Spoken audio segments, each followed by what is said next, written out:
Hey guys! If you live in an area where it's currently autumn, but you're not in the mood for that just yet, don't worry. I have awesome DIYs for you guys that will make you instantly hyped for fall. The general things you will need for all the projects are leaves and anything that you associate with autumn. I collected a few different leaves in different sizes and colors. The first thing we want to do is we want to prepare them so they don't just dry out and curl up. For this step, place the leaf between a sheet of paper and start ironing it on a medium to high setting depending on the leaves. The red leaves tend to lose their colors quickly on high settings, but it's okay with yellow leaves. Just try it out and see what temperature works best for you. Turn the leaf around so you evenly dry and flatten it. We also could have pressed them in a book for a few weeks if you would follow the traditional way, but ain't nobody got time for that. When the leaf is dry, you will notice that it feels dry and it sounds like paper when you touch it. This means you can move on to the next leaf. But while they're still warm, be sure to place a heavy book on top so they can cool down while being flat. Repeat the step with as many leaves as you need, and then we can move on to preserving them even more so we can do all sorts of DIYs with them. For this step, you will need a sealer. I will be using just Mod Podge because I had that at home, but you can use any other sealer you have. Now carefully apply the sealer on top of the leaves and let it dry. And then repeat the step on the other side. The purpose of the sealer is that it will not only help to preserve the colors of the leaves, make them more durable so they don't break, but the sealer will also protect the leaves from other mediums we will be using later, such as resin. I would recommend to place the coated leaves onto some plastic and not paper so they don't get stuck and you don't accidentally break the leaves while removing them. Now we are finally ready to start working on our projects. The first project is really simple and it's creating a beautiful leaf fairy light garland. For this DIY, you will need a bunch of pressed and sealed leaves. Cut off the stems first so they are not in the way, and then we can attach them to the fairy light. Attach the leaves one by one to the fairy lights in front of each light using tape. Make sure you use tape that is strong or it might detach really easily. And that's it. Of course, you can use artificial leaves, but I really like the natural look of the real ones. What do you guys think? The next DIY you can do with leaves is creating a rose bouquet. For this project, you will need a bunch of leaves and a branch for the stem. Start off with one leaf in the color of your choice and place it on top of the branch so you cover up the top part of the branch like that. And then begin wrapping the leaf all around it. Take some tape and secure the leaf around the branch. This is going to be the centerpiece of the flower where we will add the rest of the leaves. Once you're done with that, take another leaf and carefully fold it in half with the vibrant side facing outwards, and then start wrapping it around the centerpiece we just created while the fold is looking upwards. And now all you need to do is repeating the step until you're happy with the size. Add the next leaf above the end of the previous leaf so they overlap, and then you can apply it evenly all around the centerpiece. Also, when you add the leaves, try to add it a little bit higher and higher so the middle part slightly sinks in. You don't have to do that, but I think it looks really nice. Once you're happy with the general size of the flower, add a few more leaves around it, but this time don't fold them. Add them with the shaped side upwards to add more variety and detail to the rose. You can also fold them to the outside a little bit and make the flowers look more realistic. And then all you need to do is take some tape again and wrap it around the bottom part of the flower and the whole branch so it looks like a real rose. It's actually pretty simple to make these roses, just try it out a few times until you've figured out how to do that. I would also recommend to seal the leaves with Mod Podge before creating the roses, or otherwise they will just dry out, curl up and lose all their colors just in a few days. Create as many flowers as you like in any color of your choice. And once you're done, you can add a few more leaves all around the flowers to create a beautiful rose bouquet. You can tape them to the roses or just keep it like that in a vase, and you're done.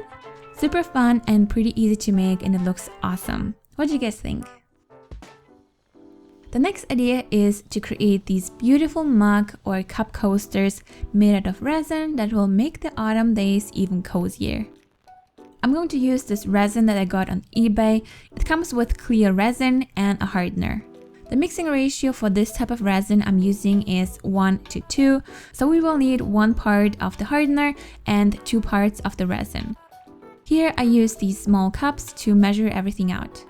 Add the liquids into an additional cup and mix it very well. If you don't mix it properly, the resin might not dry properly and stay sticky. That's why be sure to read the instructions of the resin, because the ratios and the way how you should prepare it might be different. Now, besides a mold for the coasters, you will also need some decorations. You can use anything you have that reminds you of autumn. I will be using coffee and of course the leaves we prepared in the beginning. Start by pouring in a thin layer of resin into a mold.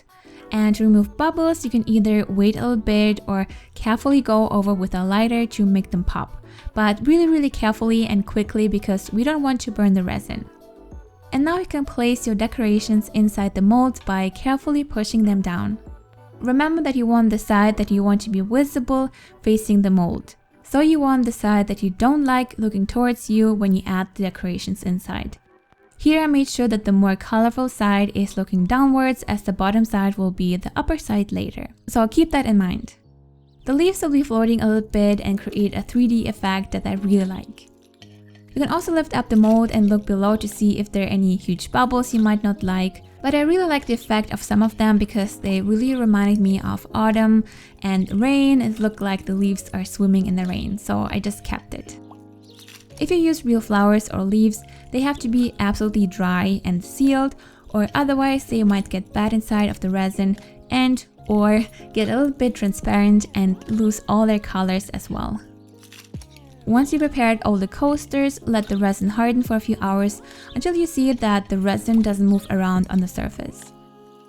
And then we can prepare another batch of resin for the background of the coasters, but this time we are going to color it a little bit. For this step, I used a little bit of yellow and white acrylic paint that I mixed in very well. I heard people saying you shouldn't use acrylic paint for that, but I also heard people saying it's totally fine, so just experiment and have fun. Once you have mixed everything very well, pour a thin layer of resin on top of the first layer. This way the coasters will get a nice background and look more neat. Now all you need to do is wait for a few hours and then you can remove the resin. Again, it depends on your resin. Mine was pretty hard after a few hours, but the general time is usually 24 hours. And that's the final result. I'm so obsessed with resin now because you can create so many different things and it just looks amazing. What do you guys think? And because I got so obsessed with resin, I wanted to create some jewelry with it as well. It's a great handmade gift or just something you could wear yourself. For this project, I will be using pressed and sealed leaves again and silicone molds that I got on Amazon. Since a lot of my leaves were just too big for the molds, I decided I will just cut some of the leaves to size so they fit. I cut out a small circle, a square, and other shapes that this mold had to offer. You can place the cutout leaves inside the mold and see if it looks good or not, or if you have to adjust something.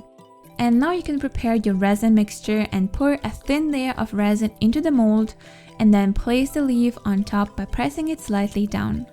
I also removed some of the bubbles with a lighter, but be very careful with that if you do that.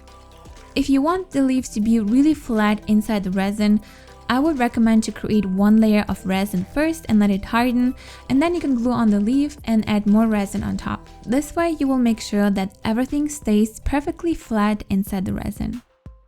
If you don't have a mold but still want to create a nice necklace with a leaf, you can also place it on top of a plastic sheet and just carefully add the resin with a popsicle on top so it covers the leaf completely, and then repeat the same step on the other side once the resin has hardened a little bit. Don't add too much resin or it will just run everywhere. Now let the resin harden for a few hours and then you can remove it from the molds. And this is how it looks now. There's still bubbles below the leaves, but I really like it because it just reminds me of rain and autumn again, so it fits perfectly. To even out the sides of the charms, you can use sandpaper or a nail file that is wet and carefully sand down the edges so everything is nice and even. Be sure to dab the file or sandpaper into the water so you don't inhale the dust, and also can remove the dust of the resin inside the water. Now to make these charms into a necklace, you will need either a jump ring if the mold is already made for jewelry, or you can also use these glue-on bails that you just glue onto the backside of a charm using some strong glue. And then all you need to do is attach a chain to the jump ring or the bail once the glue has dried, and your necklace is finished. I am officially obsessed with resin now. It's so fun and beautiful. I'm totally new to this, so my technique might not be perfect, but I hope I could give you some new ideas on what you could try out and have fun with. I really hope you enjoyed these DIYs and that they inspired you. If they did, be sure to give this video a thumbs up to support this channel. It will mean a lot to me. And if you're new to this channel, don't forget to subscribe for more arts and crafts related videos in the future, and to click on the bell button to get notified whenever I upload a new video on Thursdays and on Saturdays. Thank you so much for watching, guys. Have a wonderful day, and I will see you on Thursday. Bye!